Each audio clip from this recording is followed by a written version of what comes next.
কানাডার সাংবিধানিক বাধা থাকা সত্ত্বেও সেখানে পালিয়ে থাকা বঙ্গবন্ধুর খুনি মৃত্যুদণ্ডপ্রাপ্ত আসামি নূর চৌধুরীকে ফিরিয়ে আনার অন্য উপায় আছে। এমনটা জানিয়ে আইনমন্ত্রী আনিসুল হক বলেন, সংবিধান অনুযায়ী মৃত্যুদণ্ডপ্রাপ্ত আসামিদের অন্য দেশে ফিরিয়ে দেওয়ার ব্যাপারে কানাডার আপত্তি থাকলেও নূর চৌধুরীকে ফিরিয়ে আনার ব্যাপারে নিশ্চয়ই কোনো উপায় আছে বলেই সরকার চেষ্টা চালিয়ে যাচ্ছে।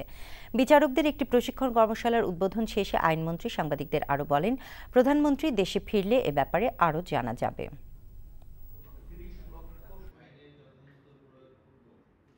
যেখানে স্পষ্ট তাদের আইন যে তারা মৃত্যুদণ্ড হওয়ার সম্ভাবনা থাকলে ফেরত দেবে না, সেই ক্ষেত্রে আপনারা কিভাবে আশাবাদী হচ্ছেন যে তাকে ফেরত আনবেন?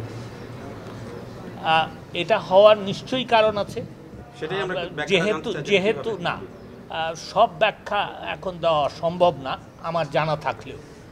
ব্যাপারটা হচ্ছে এই যে উপায় আছে বলেই আলাপ আলোচনা কিন্তু হচ্ছে, উপায় না থাকলে আলাপ আলোচনা হতো।